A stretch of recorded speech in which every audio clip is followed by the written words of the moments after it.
Hello friends, welcome back to this channel once again.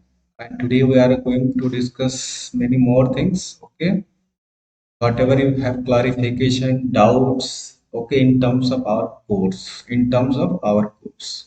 Okay, और सबसे बड़ी बात ये है कि कोर्स के साथ साथ एक सेकंड थोड़ा दीजिएगा, मोबाइल को मैं चार्ज पे लगा दूँ। एक सेकंड। Okay, second. तो उससे बड़ी बात यह है कि आपको इस रिमेनिंग 50 डेज में आपको क्या करना है। ठीक है, आप कोर्स लो तब भी सही है, नहीं लो तब भी सही है ना, no problem at all. But आपका जो ये 50 डेज है ना, ये आपका फ्रूटफुल होना चाहिए। क्या होना चाहिए? फ्रूटफुल होना चाहिए। ओके, ये व्यर्थ नहीं जाना चाहिए। आपका कहने का मतलब ये है। ओके, तो coming back to our main topic agenda, what is our today agenda is. Okay, so आप सभी को पता है हमारा कोर्स के बारे में, तो आप लोगों को ऑलमोस्ट पता चल ही गया है। अगर नहीं पता चला है तो ये वीडियो आपके लिए है, और जिसको पता चल भी गया है लेकिन क्या मिलने वाला है ना, इस कोर्स के बारे में बार बार टेलीग्राम में इंडिविजुअल लेवल पे आप लोग मैसेज करते हो, पूछते रहते हो। तो अब सबको रेस्पॉन्ड करना it's not possible at all in this crucial 50 days, because मुझे भी आप लोगों के टारगेट के लिए बहुत मेहनत की जरूरत पड़ती है। राइट, बहुत मेहनत कर रहा हूँ, वर्क की जरूरत है, कर ही रहा हूँ। राइट, तो ये एक आप लोगों को इंडिविजुअल, मतलब ऐसे भी आपका एक मेरा रिकमेंडेशन सजेशन है कि आपको जो भी डाउट है डायरेक्टली कॉल करा करें। ठीक है ना, या तो फिर आपको टेलीग्राम में मैसेज करेंगे तो मैसेज मिस भी हो सकता है। एक तो ये बात होगी। हाँ, दूसरी बात है कि टेलीग्राम आप ज्वाइन कर ही लो, है ना, भले कोर्स ज्वाइन करो ना करो कोर्स, क्योंकि ये पेड कोर्स है। टेलीग्राम आपका फ्री है। सबसे पहली बात है कि फ्री वाला टेलीग्राम ज्वाइन कर ही लो, तभी आप बेनिफिट में रहोगे। ठीक है, इतना चीज डिस्कस कर लिया। ओके, हम इस कोर्स में हम दे क्या रहे हैं आप लोगों को? ठीक है, हम इस कोर्स में आप लोगों को दे क्या रहे हैं? तो सबसे पहली बात है, हम रिवर्स इंजीनियरिंग कर रहे हैं। इस कोर्स में क्या कर रहे हैं? रिवर्स इंजीनियरिंग कर रहे हैं। अब इसका मतलब क्या हो गया? रिवर्स इंजीनियरिंग कर रहे हैं। ओके, इस कोर्स में अभी तक झारखंड में अभी जेपीएससी के लिए कोई नहीं किया है। ठीक है, जेपीएससी के लिए कोई नहीं किया है। फर्स्ट टाइम मैं अभी इस कोर्स को लॉन्च किया हूँ, रिवर्स इंजीनियरिंग कर रहे हैं। रिवर्स इंजीनियरिंग का मतलब कि आप टॉपिक देख रहे हो, मैं इस टॉपिक को एग्जाम्पल आज भी एक टॉपिक डिस्कस कर दूंगा क्वेश्चन में, क्वेश्चन आंसर के फॉर्मेट में, Q&A के फॉर्मेट में। आपको आइडिया लग जाएगा कि मैं बताना क्या चाह रहा हूँ। ये आपका जेपीएससी का मेंस का सिलेबस है। यस, जेपीएससी का मेंस का सिलेबस है। ये आपका पेपर 6 का पेपर ये है क्वेश्चन।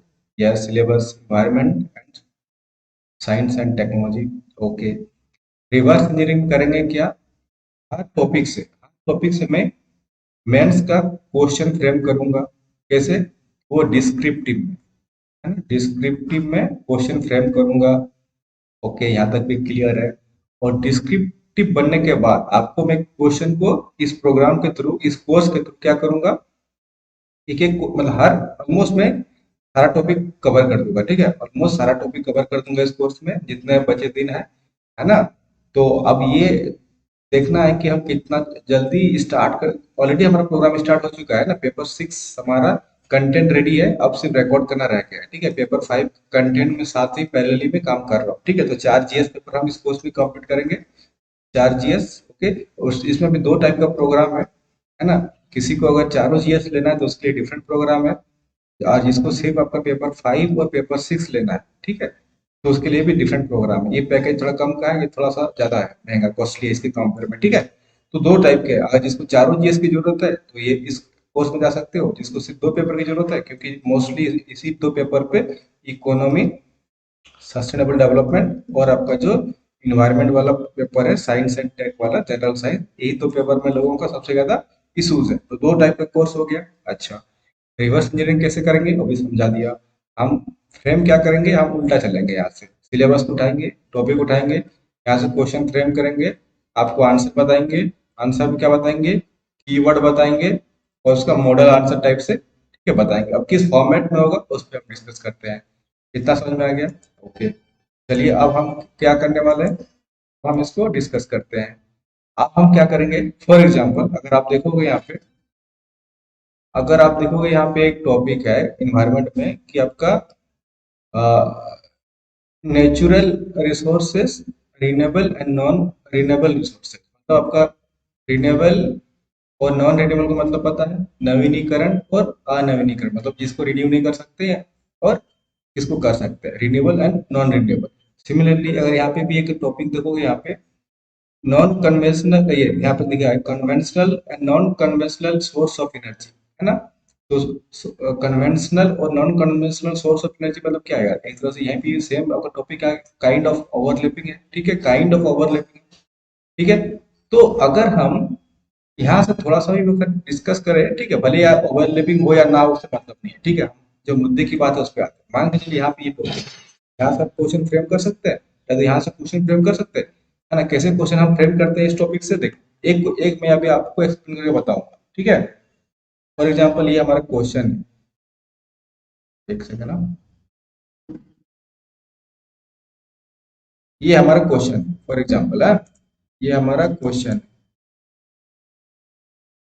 देखो कि explain the concept of renewable and energy sources and their importance in the context of sustainable development. Provide example of renewable energy technology suitable for Jharkhand. मतलब क्वेश्चन को मैं समझाता हूँ क्या मैं बोलना चाह रहा हूँ, ठीक है। अब मैं क्वेश्चन आज पहले उस पर जाते हैं, ठीक है, मिनिमाइज कर दो और यहाँ पे आते हैं इस पे। तो आपको समझ में आ गया, इस टॉपिक से मैंने क्वेश्चन फ्रेम कर दिया, राइट। इस टॉपिक से हमने क्वेश्चन को फ्रेम कर दिया, राइट। अब हम इसको अगर लिखने जाए तो कैसे लिखते हैं, चलिए अब हम आपको समझाते हैं क्वेश्चन। अब हमको क्वेश्चन समझाते हैं और आंसर, मतलब आपका जो प्रोग्राम का किस पैटर्न पे हम डिस्कस करेंगे, ठीक है। और किसी का अगर डाउट है कि हिंदी और इंग्लिश मीडियम के लिए क्या होगा, तो देखिए मैं लिखूंगा ऑलमोस्ट इंग्लिश में, ठीक है। हिंदी और इंग्लिश मीडियम वालों के लिए क्या है, दोनों ये भी कंफ्यूजन दूर कर देता हूँ, हिंदी प्लस इंग्लिश। देखिए टाइम सिर्फ मेरे पास 50 डेज है हमारे पास, राइट। तो कंटेंट को दोनों को राइट करना is very difficult for English and Hindi both medium. तो मैं, मेरा प्रोग्राम क्या है, अगर आप हिंदी मीडियम भी हो और अगर आपको खाली सिर्फ कॉन्सेप्ट बिल्ड करना है ना, आपको लिखने का तो आपको लिख ही लो खाली कॉन्सेप्ट, और ये प्रोग्राम के थ्रू आप देखना कि कैसे मैं चीजों को, एक डॉट को कैसे कनेक्ट करता हूँ, है ना, मल्टीपल डायमेंशन को कैसे, है ना, कंसोलिडेट करता हूँ, राइट, कंसोलिडेट करता हूँ, है ना, मतलब कनेक्ट कैसे करता हूँ। तो अगर ये स्किल्स भी आप डेवलप कर पा गए इस प्रोग्राम के थ्रू, है ना, और जहां जहां मुझे लगता है कि ये थोड़ा टफ इंग्लिश है ना, टफ वर्ड है, तो वो मैं हिंदी में आपको लिख ही दूंगा, ठीक है। तो आप इस वीडियो को देखना, आपको समझ में आ जाएगा मैं कहने क्या चाह रहा हूँ, है ना। तो अगर आपको लगता है कि इस फॉर्मेट में आप कंफर्टेबल हो तो आप ज्वाइन कर लेना, हिंदी मीडियम के लिए भी कोई दिक्कत नहीं। क्वेश्चन में आ गया समझ में, क्वेश्चन क्या था, क्वेश्चन तभी मैं लिख देता हूँ कि आप बताओ कि जो हमारा रिन्यूएबल एनर्जी है ना, रिन्यूएबल एनर्जी है, ठीक है, उसका इम्पोर्टेंस बताओ, कॉन्सेप्ट बताओ कि रिन्यूएबल एनर्जी होता क्या है, पहला पॉइंट इसमें था। Second part of the question is, अब ये हमारा सस्टेनेबल डेवलपमेंट में कैसे, गोल को अचीव करने में कैसे हमारा हेल्प करता है, ठीक है। और इसी का तीसरा पार्ट था कि हमारे झारखंड के कॉन्टेक्स्ट में, है ना, झारखंड के कॉन्टेक्स्ट में रिन्यूएबल एनर्जी है जो नवीकरणीय ये है, ऊर्जा है, झारखंड के कॉन्टेक्स्ट में बताओ कि क्या सुइटेबल है ना, क्या सुइटेबल है या नहीं है, मतलब आपका ये ओपिनियन जानना चाह रहा है, ठीक है, ओपिनियन जानना चाह रहा है। क्वेश्चन समझ में आ गया। रिन्यूएबल एनर्जी के पास सबसे पहले के बारे में बताओ कि होता क्या है, कितने टाइप का होता है, हम क्यों लाते हैं, और सस्टेनेबल डेवलपमेंट जो गोल है ना, उसको अचीव करने में ये कैसे मदद करता है। Second part of the question is, third part is, Jharkhand के कॉन्टेक्स्ट में आप इसको बताओ, कमेंट करो, एनालाइज करो, है ना, कि क्या हो सकता है। तो क्वेश्चन समझ में आ गया आपको। अब अब हमारा जो प्रोग्राम है, हम प्रोग्राम में क्या बताने वाला है, किस टाइप से बताने वाला है, उस पर हम आते हैं, राइट। तो चलिए शुरू करते हैं। देखिए मेरा बताने का जो तरीका है बिल्कुल सिंपल है, और मैं उसी फॉर्मेट में आपको बताने वाला हूँ, राइट। अब चलिए हम बात कर लेते हैं क्वेश्चन का फॉर्मेट, क्वेश्चन का फॉर्मेट पे हम आ जाते हैं, ओके। तो क्वेश्चन को मैंने आपको समझा दिया, तो सबसे पहले हमको क्या करना है, एक प्लेन सा डेफिनेशन देना है, डेफिनेशन, राइट, कि सिंपल, अन्य देखिए इतना बेसिक्स में मतलब टाइम लेके, इतना टाइम लेके वहां पे बताऊंगा नहीं, है ना। वो क्विकली जो पॉइंट बताना होगा मैं आपको फास्ट बताना पड़ेगा, क्यों, क्योंकि मेरे पास टाइम 50 डेज है और कवर बहुत कुछ करना है, राइट। ये आपका ये एक तरह से आपका डेमो वीडियो है, तो आपको थोड़ा थोड़ा छोटा छोटा धीमे धीमे करके मैं आपको बता रहा हूँ, राइट, ताकि चीजें समझ में आए कि प्रोग्राम का हमारा फीचर्स क्या रहेगा। मैं ये आपको मतलब आपसे एज्यूम कर रहा हूँ कि पीटी आपने पास कर लिया है, तो थोड़ा बहुत चीजों का नॉलेज है, आपको जो मिसिंग पॉइंट है कि जो पॉइंट्स को आपका क्या है ना, जो आपका डॉट्स है ना, जो जितने सारे डॉट्स है कनेक्ट कैसे करना है आपको मैथ्स में आंसर राइटिंग में, ये प्रोग्राम का बेसिक फीचर होगा। यहाँ पे आपको पीडीएफ्स मिलेगा ना, नोट्स मिलेगा, राइट। तो ये जितना भी लोगों का टेलीग्राम में मैसेज आते हैं, प्लीज इसके लिए आप कुछ भी मैसेज मत कीजिए, यहाँ पे कुछ नहीं मिलेगा। क्या मिलेगा मैं इस वीडियो में अभी आगे बताऊंगा, ठीक है। तो क्वेश्चन आपको समझ में आ गया, उस क्वेश्चन को इस टाइप का क्वेश्चन मैं बना के रखा हूँ बहुत सारा, ठीक है। अब एक झलक उसका भी दिखाऊंगा। तो आप पहले हम आते हैं कि इस क्वेश्चन में हम कैसे अप्रोच करते हैं, और आपका थॉट प्रोसेस देखना है कैसा है और मेरा थॉट प्रोसेस कैसा है, और मैं कैसे सोचता हूँ हर क्वेश्चन को इसी टाइप से बताऊंगा। तो ये डेमो है, एक क्वेश्चन को लेकर आया हूँ, ठीक है।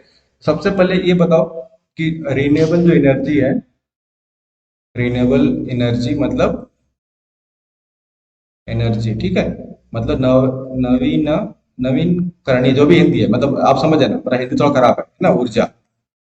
इसका मतलब क्या हुआ, इसकी जरूरत क्यों पड़ी। एक होती है फॉसिल्स है ना, फॉसिल्स फ्यूल मतलब जीवाश्म ईंधन, राइट, जीवाश्म ईंधन, ठीक है, जीवाश्म ईंधन, ठीक है। तो ये हमारा ट्रेडिशनल, ये हमारा ट्रेडिशनल अप्रोच है एनर्जी का, राइट, ट्रेडिशनल अप्रोच है एनर्जी का, हम अभी तक इसको करते आ रहे हैं। और ये क्या है, हम अभी by looking at our environment issue, right, climate change issue, है ना, इस सबको फैक्टर में देखते हुए अब हर गवर्नमेंट इन हर कंट्री, राइट, कि इसमें यहाँ तक कि यूएन भी, ठीक है, डिफरेंट डिफरेंट प्रोग्राम चलाती है इन्वायरमेंट से रिलेटेड, है ना। आपने नाम नहीं सुना यूएनडीपी का, है ना, यूएनईपी का, वो उस पर नहीं आते, मेरा क्वेश्चन का सब फोकस ही नहीं है उस पर, हम नहीं जाते, है ना। कहने का मतलब है कि पूरा वर्ल्ड भी फोकस किसमें कर रही है, रिन्यूएबल सोर्स पे, एनर्जी पे, कि कितना से ज्यादा मैक्सिमम यूटिलाइज कर सके, ताकि हमारा सस्टेनेबल डेवलपमेंट की जो गोल्स है उसको हम दायरे में रखते हुए करेंगे, ठीक है। तो फॉसिल फ्यूल्स क्या होता है आपको पता है, ये नेचुरल है, ठीक है, नेचुरल है, और नेचुरल है, और खासकर ये लिमिटेड है सोर्स, ठीक है, लिमिटेड है, मतलब one time, one point of time ये सब क्या हो जाएगा, खत्म हो जाएगा, राइट, खत्म हो जाएगा। जैसे कोल ले लो, ठीक है, पेट्रोलियम ले लो, ठीक है, पेट्रोलियम कोल, ये सब क्या है, वन पॉइंट ऑफ टाइम जितना भी है आपका खत्म हो जाएगा। कोल रिजर्व मान के चलिए, कोल से क्या है, कोल से आपसे एनर्जी मिलता है, डिफरेंट डिफरेंट कोल से अपना इलेक्ट्रिसिटी भी प्रोड्यूस होता है, राइट। तो ये सब क्या है, हमारा जीवाश्म ईंधन है, मतलब फॉसिल फ्यूल्स है। अब हमको इसकी जगह पे हमको रिप्लेस करने की जरूरत है रिन्यूएबल एनर्जी। तो क्या हम 100% कर सकते हैं, डायरेक्टली तो नहीं हो सकता, फिलहाल तो नहीं हो सकता, राइट। बट हाँ, गवर्नमेंट एफर्ट करेगी, हमारा आर एन डी जो है, आर एन डी अगर एफर्ट करेगी तो हम धीरे धीरे हम इसको मिनिमाइज कर सकते हैं फैक्टर को, है ना, डायरेक्टली तो रिप्लेस नहीं कर सकते। तो इसका मतलब आपको समझ में आ गया कि फॉसिल फ्यूल्स क्या होता है, रिन्यूएबल एनर्जी क्या होता है, क्यों हमको रिन्यूएबल एनर्जी की जरूरत पड़ती है, राइट। इस टाइप का हमारा प्रोग्राम का अप्रोच होगा। ओके, हम आगे क्या डिस्कस कर सकते हैं, अगर इतना अगर समझ में आ गया, इतना अगर आपको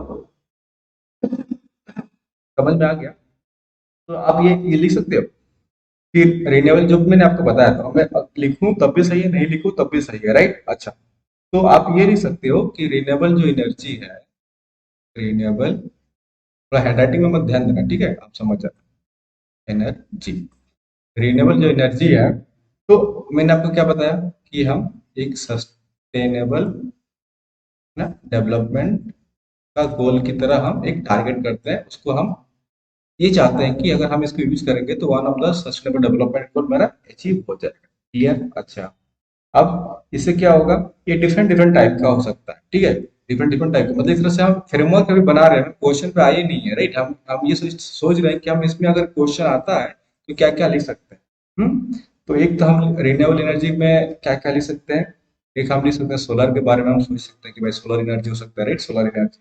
अच्छा, हम क्या सोच सकते हैं इस क्वेश्चन के बारे में, तो मैं ये आपका जो थॉट प्रोसेस है ना, मैं आपको ये डेवलप करूंगा हर क्वेश्चन पे, क्वेश्चन देखने से मैं आप किस किस एंगल में सोच सकते हैं। सोलर लिख दिया, है ना, सौर ऊर्जा, है ना, विंड मतलब आपका क्या बोलते हैं उसको हिंदी, आप बताना हिंदी में क्या बोलते हैं इसको। उसके बाद इसको हाइड्रो इलेक्ट्रिक,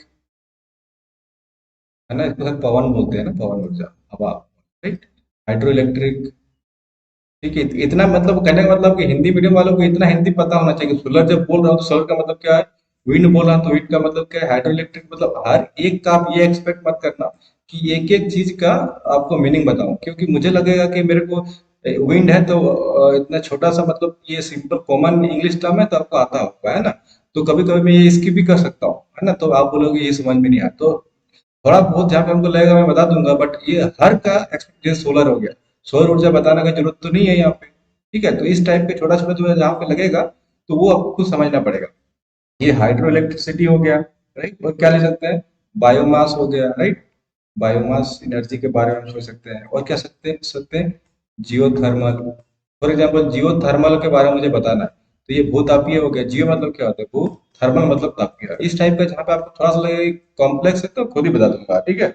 उसके बाद इतना अच्छा हम लिख सकते हैं, ये था हमारा टाइप ऑफ क्या हो गया, रीन्यूएबल एनर्जी के साथ होगा क्या, अगर हम रीन्यूएबल एनर्जी की तरफ जाएंगे, मतलब हम क्या एक बना रहे हैं, हम एक ट्रांजिशन कर रहे हैं, राइट, ट्रांजिशन कर रहे हैं, ट्रांजिशन कहाँ से कर रहे हैं, ट्रांजिशन हम कहाँ कर रहे हैं, एक ट्रेडिशनल, जो ट्रेडिशनल सोर्स ऑफ एनर्जी है ना, ट्रेडिशनल मतलब एक हमारा चलता आ रहा है, राइट, सोर्स ऑफ एनर्जी से हम एक नया जा रहे हैं, इसको हम लोग बोल रहे हैं रीन्यूएबल एनर्जी, राइट, मतलब हम नवी, एक नया मतलब कंप्लीटली ऑल टुगेदर न्यू हम एनर्जी की तरफ जा रहे हैं, इसका मतलब हम कुछ नया करने के लिए जा रहे हैं, नया करने के जा रहे हैं, तो हमको नया लोगों की जरूरत पड़ेगी, और नया लोगों की, मतलब नए लोगों की जॉब जरूरत पड़ेगी, तो हमको जॉब क्रिएशन होगा। ओके, ये भी लिख दो, जॉब क्रिएशन होगा, और क्या होगा, इन्वायरमेंट का कंजर्वेशन होगा, ये भी पॉइंट लिखो, इन्वायरमेंट कंजर्वेशन, है ना, डेफिनेटली यहाँ पे इन्वायरमेंट कंजर्वेशन होगा, है ना, जिसमें से हमारा क्या होगा, ग्रीन हाउस गैस का एमिशन कम होगा, है ना, ग्रीन हाउस गैस का एमिशन कम होगा। ठीक है, इससे और क्या क्या हो सकता है, और आप मतलब इतना अगर लिख दिए तो इसका मतलब आप अपना आंसर पे पहुंच चुके हो 70 to 80%, है ना, 70 to 80% आप आंसर पे पहुंच चुके हो, राइट। अब आपको ये सब चीजों को एक्सप्लेन कर देना है, कैसे एक्सप्लेन करना है बता दो। तो सबसे पहले आप रिन्यूएबल एनर्जी पे यहाँ पे लिखो, रिन्यूएबल एनर्जी, है ना। तो हिंदी मीडियम वालों के लिए सोचो कि आपका इतना भी आप समझ ले रहे हो, मैं जो बोलना चाह रहे हो, तभी आपके लिए प्रोग्राम या बेनिफिट होगा, टोटली फिर आप फिर ये कर जाओ। इसका मतलब क्या है, टोटली नेचुरल सोर्स है, रिसोर्स है, राइट, टोटली नेचुरल रिसोर्स है। ओके, है ना। कैसे, कैसे कि अब जैसे मैंने आपको बता दिया सन, यहीं से तो आप क्या करोगे, सोलर एनर्जी मिलेगा आपको, राइट। हवा क्या है ना, एयर से आपको ये मिलेगा, विंड मिलेगा, तो यहाँ से ये भी आपको विंड एनर्जी मिलेगा, सारा का सारा क्या है, नेचुरल है, डेफिनेटली यस। तो आप क्या कर सकते हो, यहाँ से आपको क्या करना पड़ेगा, सारा को एक बार लिस्ट कर, है ना, सबको लिस्ट डाउन कर लो, कैसे, एक सोलर को भी लिख लिया, ओके लिख लिया, और हमने देखा किसको, विंड को देखा, उसको भी नोट कर लिया, ओके। हाइड्रो इलेक्ट्रिक है, उसको भी कर लो, हाइड्रो इलेक्ट्रिक, मेरा मतलब पैटर्न रहेगा पढ़ाने का ही, है ना, पूरा नोट्स पूरा मॉडल आंसर क्वेश्चन ऐसा नहीं रहेगा, आपको इस टाइप का कॉन्सेप्ट दिया जाएगा। फिर बायोमास, बायोमास, फिर एक जियोथर्मल बताया था आपको, राइट, जियोथर्मल, जियोथर्मल, ओके, इतना मैंने आपको बताया। तो आप ये आपको पता है कि हमारा सोलर कहाँ से मिलता है, बताने की जरूरत नहीं है ना। तो ये हमारा मिलता किससे है, सन से मिलता है, ठीक है। ये हमको मिलता है एयर से मिलता है, ओके। ये हमको मिलता है हाइड्रो, हाइड्रो मतलब पानी, पानी मतलब कहाँ से, एक तरह से डैम से ये हो सकता है, या तो आपका रिवर से हो सकता है, ओके, ठीक है। बायोमास मतलब आपका जो अपशिष्ट होता है ना, जो ऑर्गेनिक, ऑर्गेनिक अपशिष्ट जो होता है, उससे होता है आपका, राइट, ऑर्गेनिक अपशिष्ट मतलब ऑर्गेनिक वेस्ट बोल लो, राइट, ऑर्गेनिक वेस्ट। अच्छा, जियोथर्मल मतलब क्या, किससे होता है, भूतापीय, आपका जो अर्थ का हीट है, हीट है ना, अर्थ का, EARTH, अर्थ का जो हीट है आपको वहां से मिलता है। तो यहीं से अगर आपका सेकंड क्वेश्चन जो था झारखंड के कॉन्टेक्स्ट में, तो क्या इसी यहीं पे आपको इंक्लूड कर देता वो कॉन्सेप्ट, है ना। तो क्योंकि बोला था कि जो रिन्यूएबल एनर्जी है झारखंड के कॉन्टेक्स्ट में बताओ कि क्या एप्लीकेबल है या नहीं है, तो यही सिंस ये भी चीज हम सब नोट कर लिया है, तो यहीं पे वो कॉन्सेप्ट भी इंक्लूड कर देता हूँ, है ना। चाहता तो मैं बाद में भी सेपरेटली बता सकता था, लेकिन मैं चाहता हूँ कि उसी चीज को यहाँ पे क्लब कर दो, तो मेरा टाइम भी बच जाएगा, है ना, और तो समझने में भी इजी हो जाएगा। देखो, सोलर का मतलब सन, झारखंड में, झारखंड में हमारे मतलब जो है सूरज की जो मात्रा होती है काफी होती है, that is called ample, ample amount of sun. हमारे यहाँ पे तो बाकी जैसे कि बहुत जगह पे क्या होती है, बारिश ही बारिश, बारिश ही बारिश मौसम, जैसे कि है ना।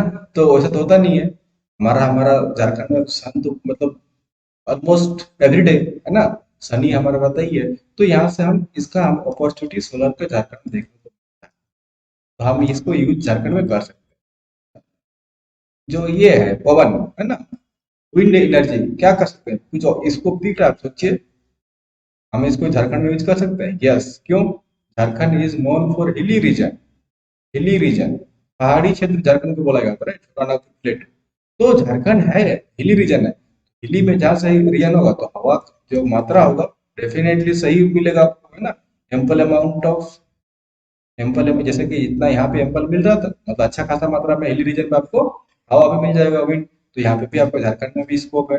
हाइड्रो इलेक्ट्रिक जो है, डेफिनेटली झारखंड में नदियों का कमी तो है नहीं, है ना। ऑलरेडी हाइड्रो इलेक्ट्रिक पावर हमारा बहुत सारे फील्ड चल भी रहे हैं, तो हमारे पास रिवर्स भी है ना। तो ये भी हमारा, ये झारखंड में भी ये क्राइटेरिया फुलफिल होता है। विंड के लिए भी फुलफिल होता है, सोलर के लिए भी होता है। तो बायोमास तो हम झारखंड एग्रीकल्चर तो करते ही करते हैं, झारखंड एग्रीकल्चर तो करते ही करते हैं, राइट। तो और बायोमास एनर्जी कैसे करते हैं? ऑर्गेनिक वेस्ट से करते हैं, मतलब या तो एग्रीकल्चर वेस्ट भी बोल लो इसको, ठीक है, एग्रीकल्चर वेस्ट भी बोलो। तो यहाँ से भी कर सकते हैं, इसका मतलब यहाँ पे भी स्कोप है। अब बात रही कि यहाँ पे जियो थर्मल के बारे में, है ना, भू तापीय के बारे में, कि क्या जो अर्थ के हीट से मिलती है, अर्थ का हीट से, तो क्या यहाँ पे कोई स्कोप दिख रहा है? यहाँ पे कोई स्कोप है हमारे पास झारखंड में? एक सेकंड, स्कोप, कोई स्कोप है हमारे पास? हमारे पास ये हमारा ट्राइड एंड टेस्टेड नहीं है, मतलब हमने कभी किया नहीं ना, टेस्ट किया है इसको, है ना। तो हम बोलते हैं ट्राइड एंड टेस्टेड नहीं है। तो यहाँ पे अगर टेस्टेड नहीं है तो इसकी इसके लिए हमारा एक नया अपॉर्चुनिटी बन गया। तो हम ये बोल सकते हैं कि भाई हम पहले अभी तक नहीं किए हैं, लेकिन यहाँ पे एक नया स्कोप दिखता है। इसके लिए हमारे लिए एक नया स्कोप दिखता है, तो हम यहाँ पे कर सकते हैं, एक तरह से नया अपॉर्चुनिटीज है। करेक्ट। तो हम इस पे क्या बोल सकते हैं उसको, हम एक अपना R&D करके यहाँ पे हम अपना बढ़ा सकते हैं दायरा दायरा, कि चलो भाई हम यहाँ पे तो झारखंड के कॉन्टेक्स्ट में भी आपको बता दिया कि क्या क्या पॉसिबल है, कहाँ तक और किस रीजन से हो सकता है। ये भी आपको एक्सप्लेन कर दिया। अच्छा, इतना समझने के बाद इतना समझने के बाद एक चीज और थोड़ा सा लिखना था, चलो ठीक है, इसी पे बता देना चाहिए, जगह कम पड़ गई, चलो लिख ही देता हूँ फिर से, ठीक है। वो फिर से मैं ये चीज लिखना नहीं चाह रहा, सोलर था, है ना, solar, wind, then hydro electric, hydro electric, then आपका क्या था, बायोमास, बायोमास, ठीक है। देन आपका क्या था, geothermal, geothermal, okay, geothermal, geothermal, biomass, hydro electric, wind and solar. Solar आपको मिलता कहाँ से है? टेक्निकल टर्म में अगर बोला जाए तो कहाँ से मिलता है बताओ? सनलाइट से मिलता है, ठीक है, सनलाइट में मिलता है। सनलाइट में भी कहाँ से मिलता है? आपका एक पीवी सेल बोलते हैं उसको, पीवी सेल बोलते हैं, ठीक है, पीवी सेल। तो क्या बोलते हैं? फोटो वोलेटिक सेल, लिखना है तो लिख लो, फोटो वोलेटिक सेल, ठीक है। तो ये इसके चलते हमको क्या मिलता है? सोलर सोलर एनर्जी मिलती है। और जो विंड एनर्जी कैसे मिलती है? ये टरबाइन से मिलती है। किससे? टरबाइन। तो हिंदी में भी आपको टरबाइन ही बोलते हो, तो इसीलिए भी जानते हो, मतलब वर्ड का यूज जहाँ भी यूज करता है ना, हिंदी मीडियम को भी इसलिए बोलते हैं, ये कॉन्सेप्ट बिल्ड करने का तरीका है ना, चाहे आप इंग्लिश में समझो चाहे हिंदी में समझो। तो इस कोर्स का मतलब ही आपका जो बूस्टर प्रोग्राम है, आपका नाम क्या दिया इसलिए बूस्टर, आपका जो प्रिपरेशन है बूस्ट करेगा, है ना। ये आपका जैसे एक आप समझ लो कि आपने एक प्राइमरी खाना खाते हो, राइट। जैसे कि आपने चावल खाया, रोटी खाया, ठीक है। और एक आपका होता है secondary food, primary food, secondary food.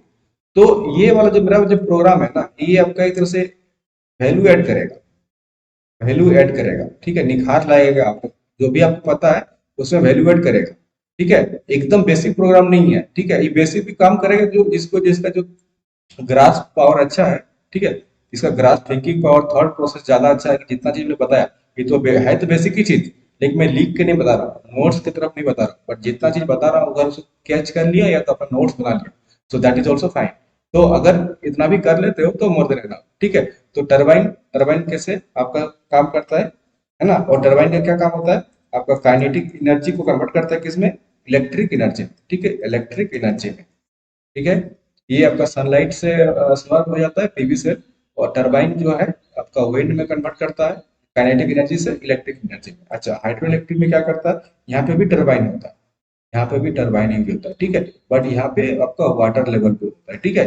चाहे आपका वो सी हो, ठीक है, समुद्र पे हो, रिवर पे हो, ठीक है, ये आपका डैम्स में हो, कहीं पे भी हो, बट वो भी टरबाइन के थ्रू ही होता है, राइट। अच्छा, ये आपको समझ में आ गया। तो और ये क्या करता है, वाटर का फ्लो करता है, राइट, वाटर का फ्लो करके वो ये करता है, ठीक है, समझ में आ गया। अब बायोमास, बायोमास में आपको बता दिया कि एग्रीकल्चर, एग्रीकल्चर वेस्ट, है ना, जो अपशिष्ट पदार्थ होता है एग्रीकल्चर से, मतलब कृषि से, या तो आपका एक चीज और बताया था आपको, राइट, ऑर्गेनिक वेस्ट, है ना, ऑर्गेनिक मतलब जैविक वेस्ट होता है जो आपका अपशिष्ट, है ना, उससे होता है, इतना समझ में आ गया, राइट। ओके। और जियोथर्मल मैं बताया कि झारखंड में भी स्कोप अभी है नहीं, तो इस पे हम क्या कर सकते हैं, एक्सप्लोर कर सकते हैं ना। गवर्नमेंट चाहेगी तो हमारे पास अभी स्कोप बचता है एक्सप्लोरेशन का, है ना, R&D करने का, ठीक है। और ये हमारा कहाँ से मिलता है, अर्थ का हीट से मिलता है, अर्थ का हीट से मिलता है, इतना समझ में आ गया आपको। ओके। अब हम बात करते हैं कि कुछ इसका हम एसडीजी का, अभी पूरा अभी एसडीजी का बताने नहीं जा रहा हूँ, एसडीजी बताऊंगा थोड़ी देर बाद में, 10 मिनट या 5 मिनट के बाद, ये थोड़ा सा जो बताने तो मुझे जय बताने जा रहा हूँ, राइट। अभी क्या करता है ना, प्लस हमको हेल्प कैसे करता है, जब हम रिन्यूएबल एनर्जी पे जा रहे हैं, ठीक है, रिन्यूएबल एनर्जी में जा रहे हैं, कैसे हमको हेल्प करेगा, ठीक है। ओके। सबसे पहली बात, जो हमारा कार्बन इमिशन है ना, कार्बन जो है, कार्बन, कार्बन का इमिशन मतलब उत्सर्जन, है ना, उत्सर्जन, ये क्या करता है, रिड्यूस करेगा, ठीक, रिड्यूस करेगा, करेगा क्यों, या तो वो मतलब रिड्यूस करेगा, या तो एकदम रिड्यूस कर देगा, या तो मिनिमल होगा, ठीक है। अच्छा, अब इससे क्या होगा, जो हमारा कार्बन के साथ साथ अदर जो ग्रीन हाउस गैसेस है, अदर ग्रीन हाउस गैसेस है, ठीक है, वो भी कंपेरेटिवली किससे, जो हमारा फॉसिल फ्यूल्स है, मतलब जीवाश्म ईंधन है, फॉसिल फ्यूल्स, उसके कंपेयर में हमारा ग्रीन हाउस गैस का इमिशन किससे, रिन्यूएबल एनर्जी में कम होगा। यस। अच्छा, अगर कम होगा तो हम क्या कर सकते हैं, मिटिगेशन ऑफ, बोलो क्या होगा, क्लाइमेट, क्लाइमेट चेंज, मतलब हमारा जो जलवायु परिवर्तन है, क्लाइमेट चेंज में मिटिगेशन मतलब कम करना, है ना, कम करना परिवर्तन, है ना, जलवायु परिवर्तन को कम करना। तो ये सब बेनिफिट देख लिया। अच्छा, उसके साथ क्या होगा, हमारा जो नेचुरल नेचुरल रिसोर्स है उसका कंजर्वेशन भी होगा, मतलब संरक्षण होगा, कैसे होगा, ये पहला पॉइंट आप ऐसे लिख सकते थे, सेकंड पॉइंट ये लिख सकते थे, conservation of natural resources, natural resources कैसे, मान के चलिए आप, जैसे मैंने बताया कि जो ट्रेडिशनल सोर्स ऑफ एनर्जी है, traditional source of energy, traditional source of energy, जैसे कोल हो गया, राइट, एग्जांपल दिया कि पेट्रोलियम हो गया, राइट, टाइप्स जो भी है, जो हमारा नेचुरल है, बट वो हमारा ये है नेचुरल रिसोर्स, उसको कैसे कम मतलब करना है। अगर आप रिन्यूएबल की तरफ जाओगे, स्विच करोगे, डेफिनेटली आप इसका जो यूज होगा धीरे धीरे कम होगा, धीरे धीरे यूज कम होगा। अब आप अभी देखते हो सोलर, सोलर पैनल लगाया जाता है, यहाँ पे अगर देखोगे आप, गांव गांव में, पंचायत में, है ना, पंचायत में देखो कि पंचायत लेवल पे जो आपका ग्रामीण सड़क होता है ना गांव में, हर इलेक्ट्रिक पोल पे आपको क्या लगाया जाता है, सोलर लाइट लगाया जाता है, सोलर पैनल बोले तो सोलर लाइट भी लगाया जाता है। और यहाँ तक भी जो आपका वाटर का जो ये होता है, वाटर पंप जो लगाया जाता है, वो भी आपका देखना सोलर से ही चलता है, राइट, सोलर से भी चलता है, गाँव घर में आप देखे होंगे, है ना, हर 500 मीटर या 100 मीटर, 200 मीटर, डिपेंडिंग अपन की वहाँ का एरिया कितना है, पॉपुलेशन कितना है, तो वहाँ पे भी, झारखंड में भी आप ये चीज देख सकते हो। तो अगर ये सब करोगे तो यहाँ पे जो ट्रेडिशनल इलेक्ट्रिसिटी है, का आपका बचत हो रहा है, राइट। अगर इलेक्ट्रिक जनरेट हो रहा है आपका कोल से, तो इनडायरेक्टली आपका कहाँ पे जा रहा है, कोल का बचत हो रहा है। इसीलिए हम क्या बोल रहे हैं इसको, कंजर्वेशन ऑफ नेचुरल रिसोर्स। तो अगर रिन्यूएबल एनर्जी एनर्जी की तरफ जाएंगे तो हम नेचुरल रिसोर्स का भी हम बचत कर सकेंगे, संरक्षण कर सकेंगे, तो हमारा ये यूज हो गया, राइट, क्योंकि हमारा कोल तो नेचुरल रिसोर्स है और एक लिमिटेड टाइम पे हमारा खत्म हो जाएगा, तो हम उसको बचा के रखना है, उसको हमको हार्सनेस नहीं करना है, ठीक है। अच्छा, इतना अच्छी समझ में आ गया। और इकोनॉमिक जो बेनिफिट मैंने आपको बताया था, एक टर्म लिखाया था economic benefit, right, economic benefit यहीं पे आपको पहले ही लेक्चर ये स्लाइड में बता दिया था, कहीं पे तो बताया था। हाँ, economic benefit, economic benefit, economic, कहीं कहा तो बताया था शायद, तो नहीं बताया था तो कहीं बताया था, चलो ठीक है, कोई दिक्कत नहीं है, ठीक है। अगर नहीं भी बताते, इकोनॉमिक बेनिफिट क्या हो सकता है, देखो इकोनॉमिक बेनिफिट कैसे हो सकता है, इकोनॉमिक बेनिफिट मैंने आपको बताया कि अगर हम पूरा का पूरा सिस्टम पे हम ट्रांजिशन कर रहे हैं ना, पूरा सिस्टम पे हम क्या कर रहे हैं, ट्रांजिशन कर रहे हैं किससे, ट्रेडिशनल जो है, ठीक है, जो परंपरागत से हम नया की तरफ जा रहे हैं। तो हर जगह पे हमको अब हमारे पास ह्यूमन कैपिटल की चाहिए मानव संसाधन चाहिए। फॉर एग्जाम्पल अगर जो आपको बताया कि पोल, इलेक्ट्रिक पोल पे आपको सोलर लाइट लगाना है, तो पूरा का पूरा जो काम है पूरा प्रोजेक्ट के लिए तो नए आदमी चाहिए कि नहीं चाहिए। तो यहाँ से हमारा क्या हुआ, रोजगार का सृजन हुआ, है ना। हमारा क्या हुआ, हमारा जॉब, जो जॉब है, जॉब क्रिएशन हो गया, राइट। ठीक है, सिमिलरली अगर कुआं वाला, ये कुआं वाला बोल रहा हूँ, मतलब वाटर वाला जो है, वाटर पंप वाला, तो ये प्रोजेक्ट के लिए भी क्या हो, नया ये चाहिए, आपको एम्प्लॉय चाहिए, मतलब जॉब क्रिएशन हो रहा है। तो ये तो सिर्फ आपका डिस्ट्रीब्यूशन फेज के लिए इतना लोगों की जरूरत है। जब आप जहाँ पे ये एनर्जी बनेगा ना, जहाँ पे फॉर एग्जाम्पल आपका जियो थर्मल एनर्जी हो गया, है ना, आपका बायो मास हो गया, बायो है ना, उसके बाद आपका हाइड्रो इलेक्ट्रिसिटी, सोचो जहाँ पे बन रहा होगा एक्चुअल में वहां पे तो एम्प्लॉय की जरूरत है। ठीक है, ये तो मैंने आपको जो बताया कि डिस्ट्रीब्यूशन वाला फेस में जरूरत है, यहाँ पे भी आपका जॉब क्रिएशन होगा। जैसे आप ये सकते हो कि जॉब क्रिएशन आ जाता है। और क्या बेनिफिट हो सकता है, हमारा एनर्जी का क्या होगा, एनर्जी सिक्योरिटी होगा, मतलब ऊर्जा का सुरक्षा होगा। कैसे बताओ, आप बताओ कैसे होगा एनर्जी का सुरक्षा।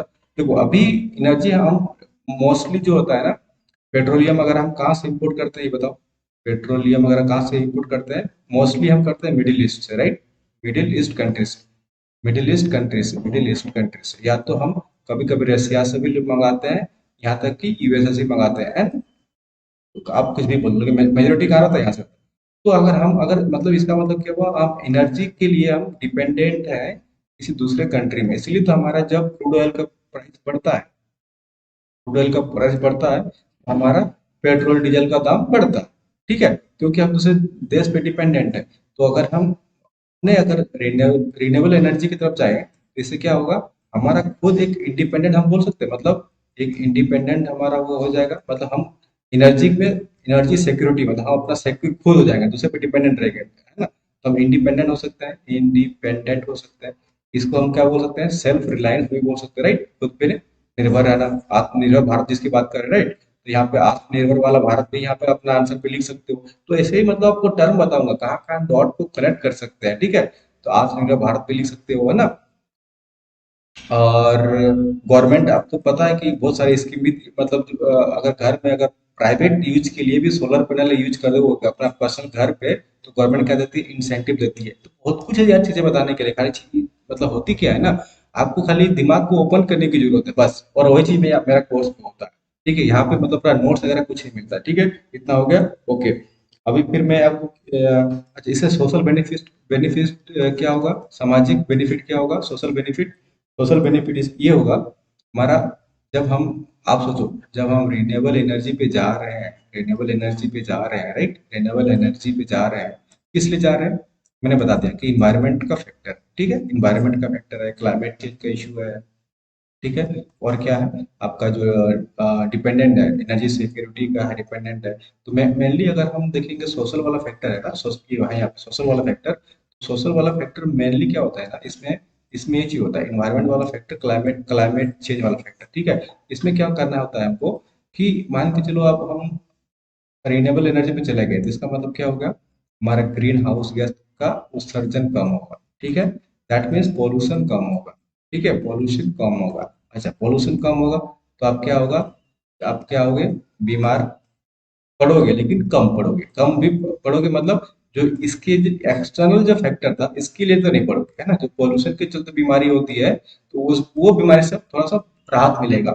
ठीक है, तो ये एक सोशल बेनिफिट ये हो गया। अगर बीमार कम पड़ोगे तो आपका एक तरह से क्या होगा, खर्चा जो होगा, एक्सपेंस क्या होगा, कम होगा, कम होगा, होगा कि नहीं होगा। ठीक है, तो आपका हेल्थ बेटर रहेगा। ठीक है, आप, क्योंकि ये जब एयर पोल्यूशन होता है ना, मेनली एयर पोल्यूशन ही पे ही हमारा ज्यादा बीमारी होता है। तो सब पोल्यूशन, कोई भी पोल्यूशन अच्छा नहीं होता। मेनली जो हम सांस लेते हैं, जैसे दिल्ली अगर हम देखते हो, ठीक है, जो एयर क्वालिटी इंडेक्स होता है, ठीक है, उसको यहाँ पे भी आप उसको यूज कर सकते हो, इस टर्म को, एयर क्वालिटी इंडेक्स को। तो वो हमारा जितना बेटर हो उतना अच्छा हमारे लिए अच्छा है।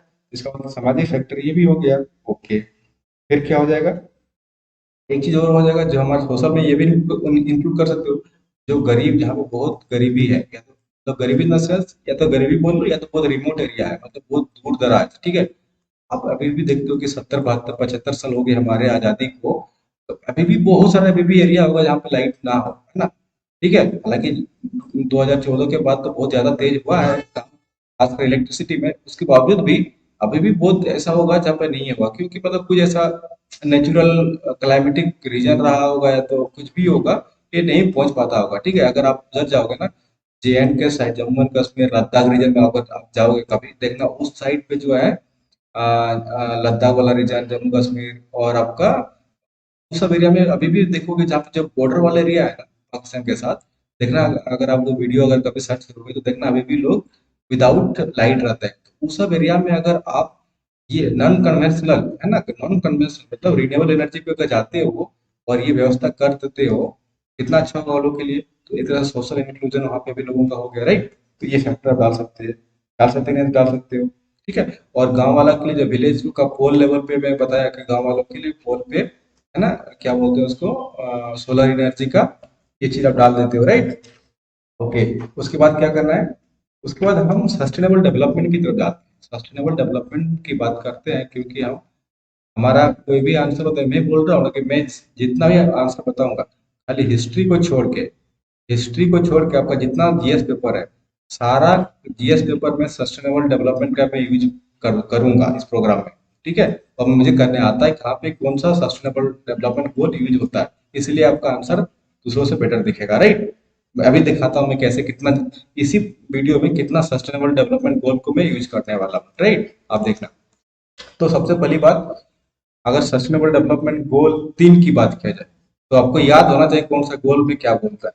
ये आपका गुड हेल्थ से बात करता है। सस्टेनेबल डेवलपमेंट गोल नंबर 3 बात क्या करता है, गुड हेल्थ के बारे में। तो गुड हेल्थ के बारे में आपको मुझे बताने की जरूरत ही नहीं है, इतना बता दिया हेल्थ के बारे में। तो रिन्यूएबल एनर्जी का यूज करेंगे तो गुड हेल्थ, है ना। तो आप समझ गए हो कि मैं किस पॉइंट की बात कर रहा हूँ। वो जो पोल्यूशन है, इन्वायरमेंट वाला चीज है, वो एयर क्वालिटी इंडेक्स आप यहाँ पे डाल सकते हैं, ठीक है। उसके बाद आप क्या डाल सकते हो, आप आप क्या कर सकते हो इसके अलावा, हम्म, आप 3 डाल दिए, 7 भी डाल सकते हो। 7 क्या बोलता है कि एफर्डेबिलिटी मतलब जो एफोर्डेबिलिटी एंड क्लीन एनर्जी। आपका ये है आपका sustainable development goal. Clean energy कब होगा, जब आपका इन्वायरमेंट फ्रेंडली होगा, है ना, इन्वायरमेंट फ्रेंडली, ठीक है, और आपका इको फ्रेंडली। तो ये क्या हो गया, ये भी आपका सस्टेनेबल डेवलपमेंट साथ में आ गया। क्लीन एनर्जी मतलब कब होगा, पोल्यूशन फ्री होगा। और रिन्यूएबल एनर्जी मतलब क्या, pollution free energy. That means sustainable development साथ भी आपका मैप हो गया। 13 क्या बोलता है, वो क्लाइमेट एक्शन की बात करता है। क्या बोलता है, क्लाइमेट एक्शन। क्लाइमेट एक्शन भी आपका मैप हो गया। हुआ कि नहीं हुआ, क्यों क्लाइमेट एक्शन हो गया कि सेम, जब हमारा ग्रीन हाउस गैस कम एमिशन होगा, ठीक है, हम ट्रेडिशनल से मतलब कन्वेंशनल से non conventional source of energy की तरफ जा रहे हैं, तो हमारा डाउन चला जाएगा। Green house gas climate action पे भी असर नहीं होगा। तो हमने 3 को मैप किया, 7 को मैप किया, 13 को मैप किया, और कुछ बचता है क्या, 8 को भी मैप कर ही लो। मैंने आपको बताया कि जो जॉब क्रिएशन होता है, जॉब क्रिएशन मतलब आपको इम्प्लीमेंट होता है, तो आपका सस्टेनेबल डेवलपमेंट का गोल का 8 नंबर क्या बोलता है कि decent work decent work and economic growth बोलता है, इकोनॉमिक ग्रोथ। तो ये चीज भी हमको बताने की जरूरत नहीं, ये भी मैंने मैप कर दिया, ठीक है। आप सस्टेनेबल डेवलपमेंट 9 की बात करते हैं। 9 क्या बोलता है, 9 बोलता है आपका इनोवेशन के लिए, इंडस्ट्री इंडस्ट्री इनोवेशन, ठीक है, एंड इन्वेस्टमेंट। तो इन्वेस्टमेंट से और एक चीज मेरे को याद आ गया, चलिए अच्छी बात है, मैं मिस कर गया था, दिमाग में था लेकिन मिस कर गया था, ठीक है। अब यहाँ से इंडस्ट्री मतलब अब आपको इतना सारे ट्रांसफॉर्मेशन होगा, नॉन रिन्यूएबल से रिन्यूएबल की तरफ, कन्वेंशनल से नॉन कन्वेंशनल की तरफ, तो आपको नया इंडस्ट्री बनाने की जरूरत पड़ेगी, है ना। उसके बाद आपको इनोवेशन मतलब आइडिया तो चाहिए ना, R&D तो करना ही पड़ेगा कि कैसे हमारा होगा, टरबाइन कैसे काम करेगा, टरबाइन कौन सा टरबाइन यूज होगा, कितना इफेक्टिव होगा। और इन्वेस्टमेंट भी चाहिए। और यहाँ से आपका प्राइवेट का भी इन्वेस्टमेंट अगर हो गया, पीपीपी मोड पे चला गया, तो और अच्छी बात है ना। तो यहाँ से एक और पॉइंट निकल के आ गया, पीपीपी मोड पे भी गवर्नमेंट को सोचना चाहिए। अच्छा, इतना चीज हो गया।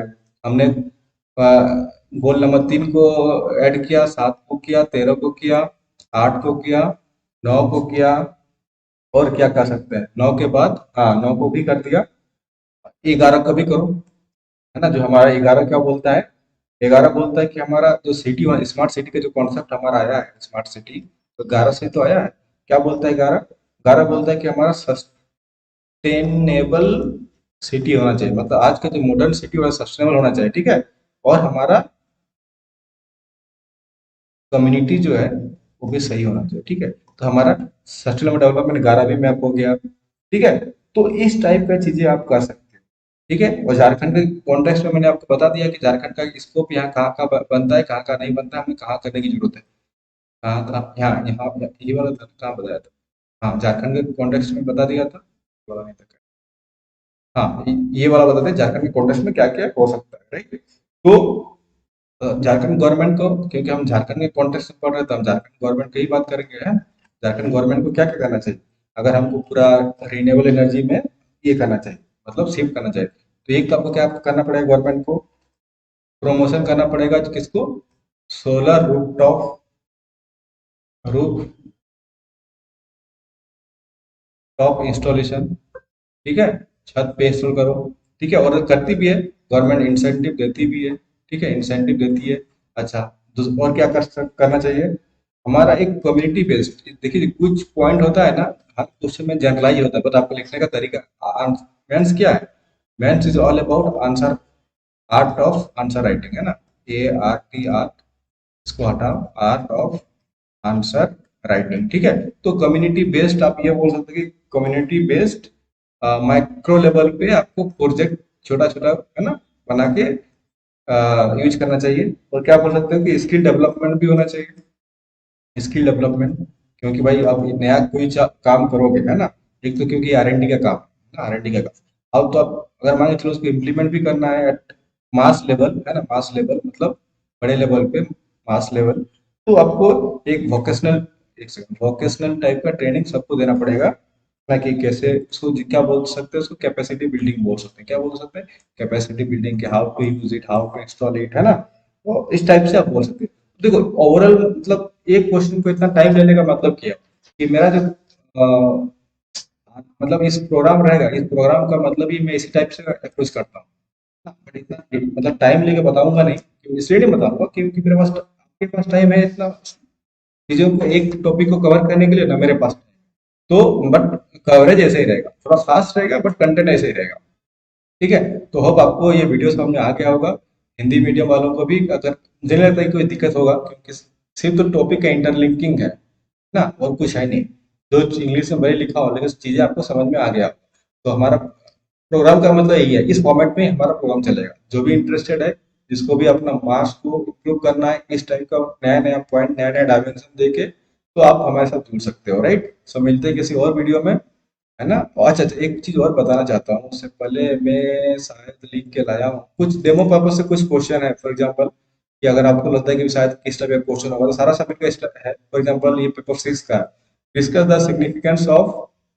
Biotechnology in agriculture and health care, how can biotechnology innovation, और आपको एक बता दे रहा हूँ, है ना, ये क्वेश्चन आपको हिंदी में भी मिल जाएगा, है ना, बट एक्सप्लेनेशन इंग्लिश में रहेगा, और जो जब टर्म आएगा मैं लिख दूंगा, ठीक है। तो ये आपको क्वेश्चन जो लिखूंगा वो हिंदी में लिखूंगा, सो कह रहा है कि discuss the significance of biotechnology in agriculture and health care, how can biotechnology innovation contribute to food security and medical environment, ठीक है। मतलब कर रहा है कि जो बायोटेक्नोलॉजी है कृषि में और स्वास्थ्य में कैसे यूज कर सकते हैं, ठीक है। और बायोटेक्नोलॉजी का जो इनोवेशन है ना, वो कैसे हमारा खाद्य सुरक्षा में और जो मेडिकल का डोमेन में जो हम कैसे बेहतरी ला सकते हैं, उसके बारे में पूछा गया। सेकंड पूछा गया कि what are the key features of the national science policy, मतलब साइंस सेंटर का क्वेश्चन है, नेशनल साइंस पॉलिसी के क्या क्या हमारा जो मेन मेन मेन फीचर्स है उसके बारे में बताओ।